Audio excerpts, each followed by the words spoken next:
What you gonna do? Newstalk ZB with Mike Yardley in for Mike Hosking. Renewed calls to arm the police at all times on the front line instead of having guns in the boots and glove boxes of cars.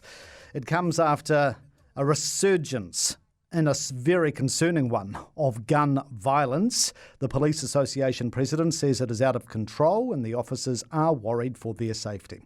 Police Minister Poto Williams joins me. Good morning. Good morning, Mike.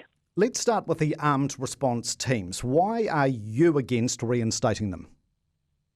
There was no doubt that for some communities, having armed police, permanently armed police, caused them some real concern. And, I can see why. Some of our communities, that is the case.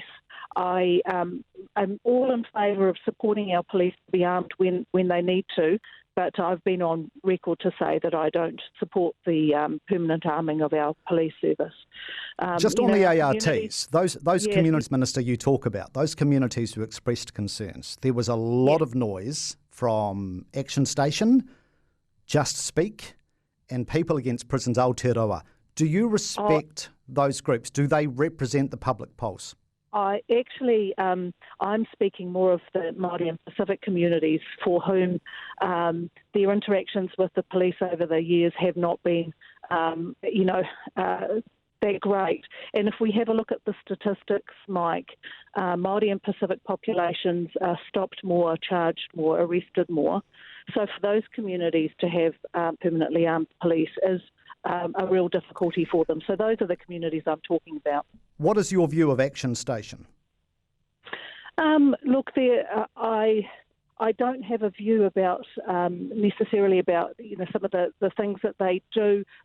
I base my information on the communities that I'm talking to and the police on the ground. I mean, but these, the Minister, the reason I raise this is these organisations absolutely bombarded the consultation process. People Against Prisons Aotearoa, they set up that similar Operation Arms Down. I mean, do you respect these groups?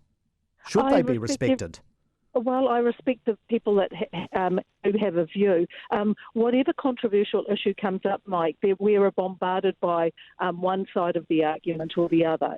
Well, can I just read to you something that People Against Prisons Aotearoa said? This is the statement they issued when the armed response team's trial was canned. Quote, "We are committed to disarming, defunding and abolishing the blood-stained racist institution of the New Zealand Police."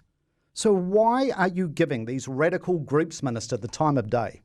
I'm not giving them the time of day. I'm talking about the communities that I represent, which is the Māori and Pacific communities, who told me loud and clear that, the general arming of police, and particularly the ARTs, are a real concern to them. I'm talking about the people that are impacted in terms of having the disproportionate rates of contact with police. Righto. General arming on Q&A on Sunday, you said you will never support general arming of the police. Yep. You stand by Absolutely. that? Absolutely do. And why I do that is that, the police by consent of the community, and they do that because we vest within them a lot of responsibility. So the community has, is telling me, and the community that I represent. What community? Is People Against Prisons Aotearoa saying that, Minister? No, I'm not. I'm not talking about them. I have actually had very little to do with that. I'm talking about Māori and Pacific communities, the communities of South Auckland, who were really distressed to know that there were armed police routinely patrolling their streets. How many cops would have to be attacked or shot to prompt you as Minister to change your mind? I am so distressed when I hear, that any of our police officers are hurt in the line of duty, and I want them to go home safely to their families every night. For me, we have some great things in place. We have the access to weapons. There are lockboxes in police vehicles. We have good support. We know all this, Minister. What about the sidearms? What about the sidearms? 4 police officers are being attacked every day, Minister. Can I just say, that if we generally arm the police, we change the relationship we have as a community with our police service. Currently, with police, they police by consent, which is for the community by the community. And is we it have really a scary for you, Minister, as a civilian, to walk down the streets in Australia?